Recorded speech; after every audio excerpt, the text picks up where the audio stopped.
안녕하세요. 요한복음 2장 같이 한번 살펴볼까요? 예, 요한복음 2장 가나 혼인잔치가 기록되어 있는데요. 잠깐만요. 성경 좀 옮기고. 예, 여러 성화들을 그 배경을 가지고 혼인잔치를 그렸어요. 여기 보면 이제 물두덩이 6개 되는 물 항아리, 정결례를 치른 물 항아리 6개가 있고요. 예, 그다음에 여기도 하나, 둘, 셋, 넷, 다섯. 그다음에 여기가 6개이지 않을까요? 그렇게 되는 거. 예수님께서 이제 그 물로 포도주를 만든 사건들. 여기는 연회에 노래 부르는 사람들도 있고요. 이 사람들이 아마 결혼식의 주인이겠죠. 이분이 아마 뭐 마리아일 거고요. 지금 저가 이분이 말하는 대로 하시오라고 이제 지시하는 걸 거고요. 마리아가 그렇게 말할 수 있었던 것은 이 연회를 주관하는 사람의 친인척이거나 굉장히 중요한 역할을 맡았기에 그렇게 할 수 있었다라고 성경학자들은 이야기합니다. 자, 가나의 혼인잔치를 보는데요. 이 가나 혼인잔치 교회에 성지순례 가면은 그 교회가 있대요. 가나 혼인잔치 교회에 있는 물 항아리인데요. 이 손잡이가 몇 개가 있잖아요.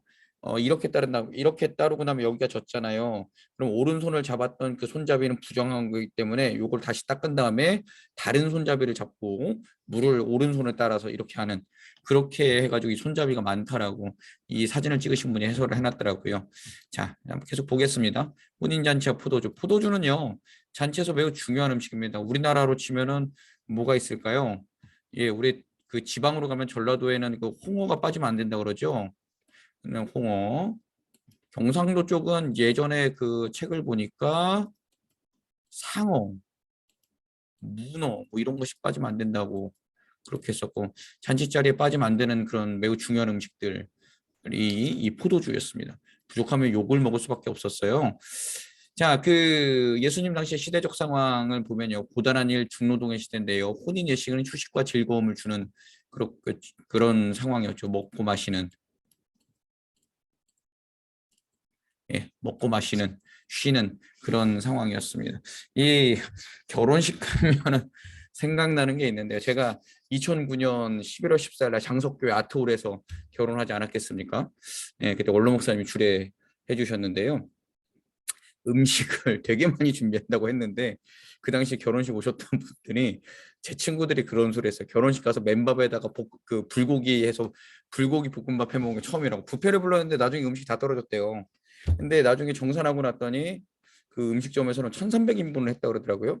뭐가 잘못됐는지 모르지만 좀 부족했었어요. 그래서 그 당시 저희 그 지금 고인 대신 장인어른하고 또 우리 지금 장모님하고 그 돌아다니면서 밥을 사셨다라는 그런 소리를 들었었는데요. 어쨌든 간에 결혼식에 음식이 떨어지면 욕 먹어요. 네. 그래서는 이 포도주가 떨어졌다 그러니까 되게 많이 그 난리가 났었죠.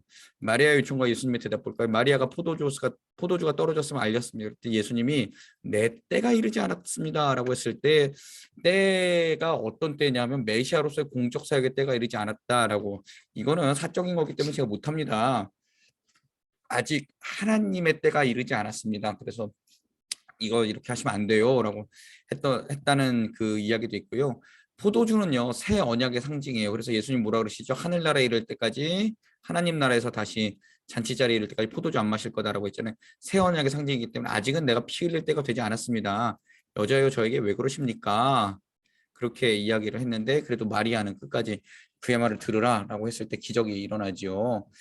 자, 가나운인 잔치에서 나타난 표적과 영광을 한번 볼까요? 영광이라는 거는요, 원래 하나님의 지성소에 거합니다. 그 영광이 어디에 임했냐면요, 여러분, 그 구약 성경에 보면은 모세가 성막 지었을 때 거기 영광이 쫙 임했다라고 이렇게 하고요. 솔로몬이 성전 지었을 때 거기에 영광이 쫙 임했다라고 합니다. 하나님의 지성소에 하나님의 영광이 거하는 거예요. 예. 그런데 그 영광이 예수를 통해서 나타난 거죠. 예수님에게 그 영광이 임했어요. 그러니까 하나님의 영광이 예수님에게 나타났다는 것은 그가 하나님이시다라는 것을 증명하는 거죠. 예수님이 하나님이심을 드러내는 거죠. 그래서 표적은요, 여러분, 원래 사람들이 그 표적을 믿음이 자라나는 역할을 해요. 자, 전에도 한번 설명을 드렸는데요. 그 유명한 일화가 있죠. 달을 보면서 손가락으로 저 달을 보세요라고 가리켰는데 사람들은 손가락만 보고 있다. 달을 봐야 된다. 그 역할을 하는 게 손가락인데 그걸 못한다고 한번 말씀드렸었는데 지금도 똑같은 거예요. 그 표적이 중요한 게 아니에요. 예수님이 물로 포도주를 만드는 사건은요. 하나님이니까 당연히 할 수 있는 거예요. 근데 우리는 물로 포도주를 만들었다는 기적에만 집중을 해요. 예수님이 하나님이심에는 집중을 안 해요. 이게 그 우리가 표적을 해석하는 잘못된 방법이에요. 그 표적은 왜 보여주셨어요? 예수님이 하나님이심을 나타내기 위해서 표적을 보여주신 거예요. 자, 예수님은요 하나님의 지성소에 가득 찼던 영광을 자신의 사역과 인격을 통해 드러냈기 때문에 걸어다니는 성전이 되었고요 하나님임을 증명했습니다. 김혜공 교수 지금 숭실대 기독교학과의 구약학 교수이신데요. 그분이 쓰신 요한복음 86쪽에는 이런 글이 있습니다. 즉 그 표적은요 하나님을 나타내는 그냥 그 증거일 뿐이에요. 우리가 표적에 너무 집중할 필요는 없습니다. 자, 가나온인 잔치를 통해 드러난 내용, 사람들은요 나의 모자람을 그 자꾸 드러내죠. 주님 뭐가 없어요, 뭐가 없어요 이렇게 하는데 예수님은 우리의 믿음이 성장해 가기를 그 표적을 통해서 성장해 가기를 말씀하시는 거죠. 표적을 보고 여러분 믿음이 자라면요 어떻게 될까요? 계속해서 하나님을 보게 되고 우리 하나님의 영광을 볼 수 있는 그 자리까지 나갑니다. 근데 그 표적 자체에 머무르다 보면 자꾸 그 표적들만 따라다니는 거죠. 이거를 뭐라 그러면 종교 중독이라 그래요. 종교 중독. 자꾸 강한 거, 강한 거, 강한 거. 표적, 표적, 표적, 표적. 아니에요. 표적 너머에서 일하시는 하나님, 그 다음에 그 표적을 보여주시는 하나님을 보면서 우리의 믿음이 자라고 하나님의 영광을 보면서 하나님의 뜻대로 우리가 살겠습니다라고 고백하는 것이 표적의 가장 중요한 역할이에요. 꼭 기억하셨으면 좋겠습니다. 자, 성전을 깨끗하게 우리 벌써 3번 했어요. 근데 그 마태마가 누가복음하고 요한복음하고 좀 다른 거는요. 마태마가 누가복음은 예루살렘 입성 후에 그 공생의 마지막 부분에 이 사건을 기록을 했고요. 요한복음은 사역 시작할 때 이 사건을 기록을 했어요. 그래서 어느 목사님은 이렇게 표현합니다. 예수님은 사역을 시작하시면서 사역을 마무리하시면서 성전을 깨끗하게 하셨다. 즉, 그 하나님의 집은 기도하는 집이고 예배하는 장소이다라는 것을 그 생애 내내 증거하셨다라고 해석을 하셨는데 예, 옳다고 생각을 합니다. 성전에서 장사를 시작한 이유 몇 번 설명드렸었죠. 구약시대 유대 왕국이 망한 후에 많은 사람이 고국으로 돌아가지 않고 세계에 흩어져 살게 됐습니다. 이런 사람들을 디아스포라라 그러죠. 디아스포라. 들어보셨죠? 디아스포라 유대인. 자, 그들의 평생의 꿈은 예루살렘 방문이었어요. 그래서는 예루살렘에 성지순례 오는데요. 성전에 드리는 제물을 어떻게 해야 된다 그랬죠? 온전한 것으로 드려야 됩니다. 성전세도 그렇고요. 예. 먼 곳에서 재물을 가지고 오면요. 상처가 나고 상할 위험이 있죠. 그래서는 자기가 살던 곳에 돈으로 가지고 와서 성전에서 교환을 합니다. 그거를요. 그랬더니 성전 관리자들은요. 당시 환율보다 더 비싸게 물건을 팔아 처먹었죠. 이건 처먹은 거예요. 팔아먹은 게 아니라. 성전에서 파는 물건만 제물로 드릴 수 있습니다. 만약에 그 먼 곳에 사는 사람이 정말 좋은 거를 갖고 왔다고 생각을 해보세요. 그럼에도 불구하고 요만한 흠도 찾아서 요건 안 돼요. 여기에 점 있어요. 여기 벌레 먹었어요. 그러면서 안 받아준다 그래. 이거 우리한테 넘기시면 우리가 좋은 값 쳐드릴게요. 대신 우리 거 쓰세요라고 하면서 이거는 싸게 받아 처먹고 비싸게 주는 그런 역할을 했죠. 그래서 예수님이 화내신 거예요. 얘라 이 나쁜 놈들아 그러면서 하나님의 이름을 팔아서 니들이 장사를 처먹냐? 이렇게 주님이 그래서 화내신 거예요. 자, 재물을 파는 사람들, 돈 바꾸는 사람들 내쫓았고요. 내 아버지의 집을 장사하는 집으로 만들지 말라. 자, 그래서는 우리가 그 이야기를 하잖아요. 그 교회에서 뭐 카페 운영하고 뭐 그런 게 맞냐라고 운영을 하는데요. 의미가 다른 거예요. 이거는 그 지들이 더 많은 돈과 세상의 물적인 욕심을 가지기 위해서 그렇게 했다라면 지금 교회에서 그렇게 하는 거는 목적이 다른 거죠. 예. 그렇기 때문에 이것과 이것은 근본적으로 비교할 수 없다라는 것을 우리가 좀 생각을 하셨으면 좋겠고요. 성전 관리자들이 반발했어요. 이 사람들이 사두개인들이었었죠. 예, 대제사장 그룹들, 그 다음에 뭐 그런 사람들이 넌 뭐냐 이 시골뜨기야. 왜요? 나사렛에서 온 거 알거든요. 갈릴리에서 온 거 알거든요. 그 우리 어저께 살펴봤듯이 니고데모가 아니라 그 나다나엘이 뭐랬죠? 나사렛에서 뭔 선한 게 나와. 이게 그 당시 사람들의 저거 보통 인식이었어요. 집 어느 지방을 비하하면서. 그래요. 저는 야 나사렛에서 온 게 뭐, 넌 뭐야? 이제 이렇게 되는 거죠. 네가 모세 정도 되는 예언자야? 표적을 보여봐. 그랬어요. 그때 예수님 뭐라 그러셨죠? 성전을 헐어라. 그럼 나 사흘 만에 다시 짓겠다. 이렇게 말씀하셨습니다. 당시 성전은 46년째 건축 중이었고요. 미완성이었어요. 이거 다 짓고 나서 30년 후에 약 76년째 되는 해에 저기 누구야 로마의 티투스에 의해서 멸망당합니다. 굉장히 오랫동안 짓고 있었죠. 성전을 헐어라. 성전에 계신 하나님에 대한 신성모독입니다. 그 유대인들의 입장에서는. 근데 예수님의 말씀의 의미는요. 사흘 만에 다시 살아나셔서 예수 하나님을 예배하는 성전으로서 자기의 몸을 상징하는 것을 이야기를 했었죠. 자, 근데 여기 23절에 제가 여기 기록은 안 했는데 23절에 보면 되게 중요한 것이 나와요. 그의 많은 사람들이 예수님이 행하시는 표적을 보고 그의 이름을 믿었다라고 합니다. 그런데 예수님은 그들에게 의탁하지 아니하셨습니다. 라고 했는데 사람들이 예수님을 많이 믿었어요. 근데 예수님 그들은 믿지 않았어요. 왜요? 배반할 걸 아셨기 때문이에요. 사람들 속에는 선한 게 없음을 자기들의 욕망, 자신들의 욕망을 들어주지 않으면 배신할 걸 아셨기 때문에 그들에게 의탁하지 않았어요. 예수님은 오로지 하나님께만 자신의 모든 삶을 의탁하셨던 것을 우리는 성경을 통해서도 알 수 있습니다. 요한복음 3장 볼까요? 니고데모라는 사람이 나타납니다. 밤에 찾아온 손님. 밤에 찾아왔어요. 왜 찾아왔을까요? 다른 사람의 시각 두려워해서 밤에 찾아왔죠. 니고데모는요 바리새인이고요, 부자였고 산헤드린 공회원이에요. 이 사람이 나중에 예수님 장사 지낼 때 그 나타나죠. 그래서는 모략 백근을 그 주님의 장사 시체 발으라고 드리잖아요. 니고데모가 이렇게 나왔다는 것은 바리새인 포기했고 부자 포기했고 산헤드린 공연 포기했고 초대교회의 일원으로 살았다라는 것을 우리는 알 수 있다라고 전에 아리마대 요셉 하면서 한번 이야기를 했었어요. 그래요. 예수님을 만난 사람은 세상의 모든 것을 다 내려놓고 예수님을 따라가게 돼요. 그래서는 바울이 뭐라고 했죠? 내가 예전에 알던 모든 고상한 것들을 배설물로 여긴다라고 했습니다. 예전에 쫓던 그런 가치관들이 변한다라는 거예요. 니고데모 얼마나 많이 그렇게 그 이런 걸 되기 위해서 노력했겠어요. 그러나 니고데모는 구원과 하나님 나라에 관심이 있었기 때문에 이 모든 것을 포기할 수 있었습니다. 예수님이 이제 니고데모에게 이야기합니다. 하나님의 나라는 거듭나야 갈 수 있다. 우리 제가 그때 불러드렸던 부르의 명곡 아시죠? 돈으로도 못 가요 하나님 나라. 맘 착해도 못 가요 하나님 나라. 거듭나면 가는 나라 하나님 나라. 믿음으로 가는 나라 하나님 나라. 이거 진리요, 진리. 거듭나요. 근데 거듭난다는 뜻은요 위로부터 나다, 하늘로부터 난다는 뜻이에요. 아래에서 어머니의 뱃속에서 나는 게 아니라 하늘로부터 은혜를 입어 살아가는 것이 거듭난다라는 의미의 진정한 표현입니다. 표현의 진정한 의미입니다. 근데 니고데모는요 다시 태어나다라도 오해했어요. 그래서 어떻게 내가 어머니의 자궁의 뱃속에 다시 들어갈 수 있습니까? 내 나온 곳으로 어떻게 들어갑니까? 이렇게 물어본 거예요. 예수님의 혀를 끌끌끌끌 차시며 뭐라 그러셨죠?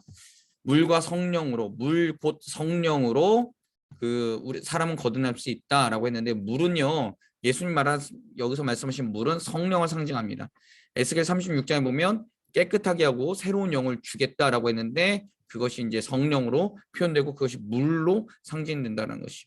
니고데모는요 내가 어떻게 하면 잘해서 구원을 받을 수 있을까요? 라고 하는 전형적인 유대인의 시각을 드러냈다라면 예수님은 구원은 철저하게 하나님의 결정이다. 인간의 어떻게 하는 것이 아니다라고 하면서 성령과 바람이라는 이야기를 합니다. 자, 성령의 사람은 이렇게 하는데 자, 봐봐. 바람은 사람에게 부딪히면 바람이 사람에게 와서 탁 닿으면 특별히 이제 유대 지방은 우리나라보다 덥잖아요. 그러니까 그늘에 있을 때 바람이 싹 와서 시원하다라고 하면서 바람이 있네라고 생각을 하는 거예요. 그러나 그 사람은 바람을 조종하지 못하죠. 야, 너 여기서부터 불어와. 우리가 조종할 수 있는 건 뭐예요? 에어컨 바람, 선풍기 바람밖에 없지만 진짜 자연풍은 내 마음대로 조종 못해. 어디서 굉장히 많이 땀을 냈을 때 어디선가 싹 불어면 시원해. 아, 좋아. 이런 것처럼 그걸 아는 것처럼 성령의 사람은요. 우리가 거듭난 걸 알지 못하지만 성령은 사람을 거듭나게 하고 우리 안에 일어난 변화를 통해서 아, 저 사람은 거듭났구나, 변화받았구나, 그렇게 안다라는 거예요. 예수님이 그 표현을 하신 거예요. 자, 3장 8절 바람이 임의로 불매 내가 그 소리를 들어도 어디로 와서 어디로 가는지 알지 못하나니 성령으로 난 사람도 다 그러하다. 성령은 내가 조종하지 못하지만 결국에 성령 받은 사람은 거듭난 것이 드러난다라는 거예요. 성령 받지 않으면 예수를 구주로 고백할 수 없고요. 그다음 성령 받지 않으면 하나님의 인격으로 하나님의 그 성품으로 살아가지 못해요. 그러니까 성령 받은 사람은 예수를 구주로 고백하고 하나님의 성품으로 살아가기에 그 많은 사람들이 안다라는 거죠. 구원받은 것을. 니고데모는 되게 궁금했습니다. 아니 어떻게 그렇게 그런 게 가능해요? 말도 안 되는 소리 하지 마세요. 근데 니고데모는 자신의 경험과 지식으로 하나님의 일을 판단한 거죠. 왜요? 하나님을 하실 수 있는데 어떻게 그게 가능하냐라고 묻는 거죠. 자신의 생각으로는 율법이 아니고는 절대 거듭나지 못한다고 생각하기 때문에 니고데모 이렇게 질문한 거예요. 근데 예수님의 말씀은 이렇게 말씀해요. 너는 이스라엘 선생 랍비로서 그런 것도 모르냐? 성경을 그렇게 봐도 성령과 거듭남에 대해서 모르냐? 성경에서 다 가르쳐 주지 않았니? 야, 니고데모야.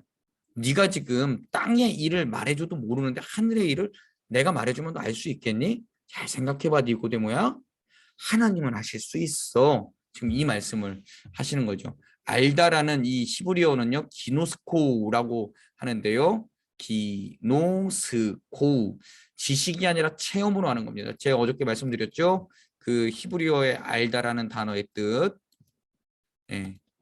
이게 knowing이 아니라 어떻게 보면은 experience란 말이에요. 경험하고서 체험해서 하는 것. 너는 아직까지 성령을 체험하지 못했니? 야, 큰일 났다. 네가 이스라엘 선생이고 랍비인데 그것도 모르면서 어떻게 가르쳐 줄 거니? 지금 예수님 지금 그 말씀 하시는 거예요. 그러면서 예수님께서 이제 이런 예를 듭니다. 모세가 놋뱀을 들었던 것처럼 요 그림 한번 먼저 보고 갈게요. 자, 모세와 구리뱀, 세바스찬 브르동이라는 사람이 그렸는데 여기 지금 모세예요. 모세가 요 막대기를 들고 뭐를 가리키냐면 뱀, 이 노수로 만든 뱀을 가리켜요. 이제 사람들이 다 쳐다보면 사는 거죠. 이 사람은 이제 손을 모으고 보는 거고요. 안 보고 있죠. 예. 이 사람 보면 다 살아요. 루벤스가 그린 그림인데요. 애기도 그렸고요. 여인도 그렸고 여기는 뱀이 이렇게 막 물고 있는 것도 그렸고요. 죽어가는 남성 어떻게 하면 좋겠냐 이게 하고 있고 막 예, 여기 지금 막 죽어가고 있지요. 사람들이 그러고 있고 여기 지금 이제 거기 위에 이제 뱀 있어요. 이 사람이 아마 아론일 거예요. 여기 모세일 거고. 자, 모세의 뱀은요. 민수기 21장의 불뱀 사건이에요. 이스라엘 사람들이 불평을 해요. 호르산에서 호르산에서 바로 들어가면은 금방 가는데 하나님께서 호르산에서 다시 에돔 땅으로 통해서 돌려서 가나안 땅에 들어가라고 이렇게 표현을 했어요. 그랬더니 이스라엘 사람들이 불평해요. 먹을 것도 없고 물도 없고 이게 하찮은 것. 이거 뭐 표현할까요? 만나 표현하는 거예요. 만나. 만나를 하찮은 먹을 것으로 표현합니다. 하나님이 주신 건데 하찮은 거래요. 하나님이 얼마나 화가 나셨을까요? 내가 주는 걸 하찮다고 표현을 해? 이것들 봐라. 그러고서는 이제 불뱀, 사막에 있는 뱀을 갖다 사용을 합니다. 백성이 고통하고 또 아이고 하나님 잘못했습니다. 살려주십시오. 모세에게 와서 우리를 위해서 기도해 주십시오라고 난리를 치죠. 또 하나님 또 그냥 다 쓸어버리셨어야 되는 심판의 도구를 만들어 주시죠. 노수로 뱀을 만들어서 장대에 매달아서 그것을 보는 모든 사람은 살 거다라고 했는데요. 여기까지만 보고요. 자, 하나님의 말씀을 믿지 않고 보지 않은 사람도 존재. 안 봤을 거예요. 말이 돼 빨리 약이나 찾아와 그러다 죽은 사람들 있었을까요? 있었을 거예요. 지금도 예수 믿으면 구원 받는다고 예수 믿으면 하나님의 자녀가 된다고 아무리 이야기해도 야 예수를 왜 믿어? 그냥 내 돈이나 믿을래. 이런 사람들 많잖아요. 똑같은 거예요. 그때나 지금이나. 여러분 너무 이렇게 그 예수 안 믿는 사람들에 대해서 적대시할 필요 없고요. 대신 그들을 불쌍히 여기셔야 되긴 하는데 그 모세 시대나 지금 시대나 똑같이 하나님 말씀 안 들어요. 왜요? 인간은 죄덩어리이기 때문에. 그래서 우리가 예수 믿는 건 기적이에요. 어떻게 그 하나님의 말씀이 내 이 죄성을 뚫고 들어와서 그냥 나를 하나님 믿게 만들었는지 그건 기적이에요, 기적. 예. 자, 이게 근데 후에 우상으로 전락하죠. 왜요? 표적, 이것도 표적이잖아요.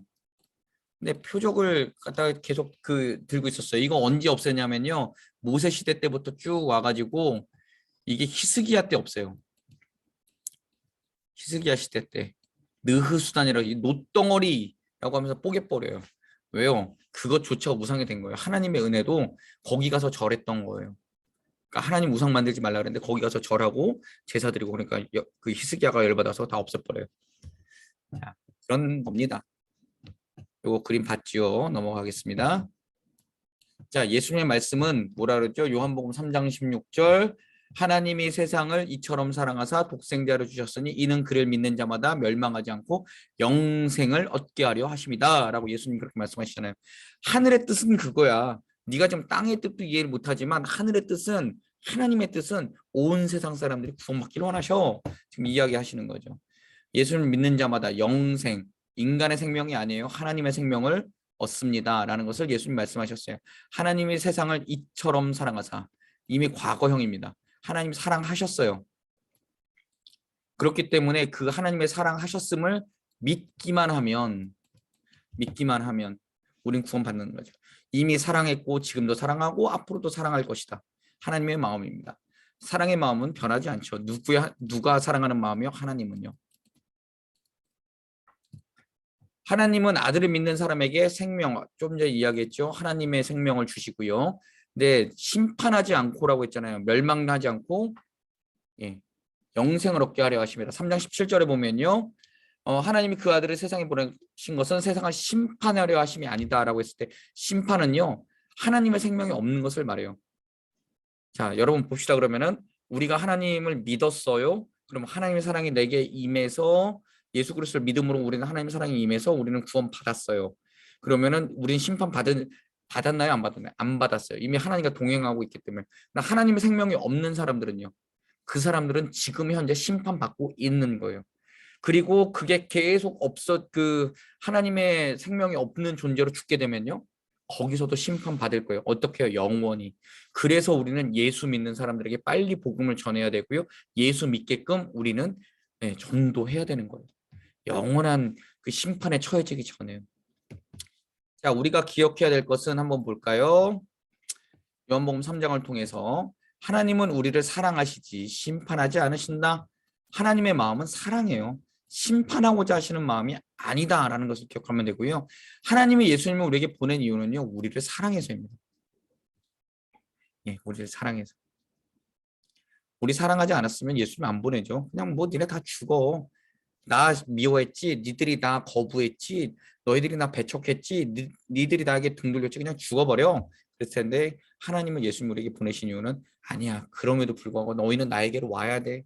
너희는 나에게로 와야 돼. 너희는 나에게로 와야 돼. 여호와께 돌아가자. 그 말씀을 위해서 우리를 사랑해서 네. 예수님 우리에게 보내신 거예요. 예수님을 믿는다고 고백하면 우리는 하나님과 함께하게 됩니다. 영원한 생명으로.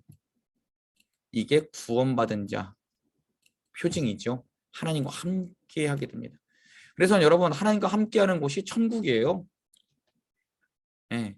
하나님과 함께하는 곳이 천국이면 하나님과 함께하지 않는 곳은 지옥입니다. 그래서 지금도 예수를 안 믿는 사람들은 지옥에서 살아가고 있는 거예요. 하나님 없이 그들의 힘으로. 그러나 우리는 하나님께서 주시는 영원한 생명과 하나님께서 주시는 은혜와 그 다음에 우리는 천국 백성으로서 살아가게 되는 것이죠. 그래서 천국은 죽어서 가는 것이 아니라 이 땅에서 하나님과 동행하면서 누리는 것이 천국 백성의 삶입니다. 시편 23편 4절에 뭐라 그러죠? 내가 사망의 음침한 골짜기를 다닐지라도 해를 두려워하지 않을 것은 주께서 나와 함께 하심이라 주의 지팡이와 막대기가 나를 안위하시나이다. 예, 그거예요. 찬송가 438장 3절 저랑 같이 불러볼까요? 높은 산이 거친 들이 초막이나 궁궐이나 내 주 예수 모신 곳이 그 어디나 하늘나라. 예, 노래는 집에서 부르세요. 예, 이거예요. 예수 믿으면 우리가 천국 백성으로 살아간다는 게 이겁니다. 자, 요한복음 3장까지 살펴봤어요. 예, 내일은 요한복음 4장 사마리아 여인과 대화하는 그 예수님을 한번 살펴보도록 하겠습니다. 여러분 감사합니다.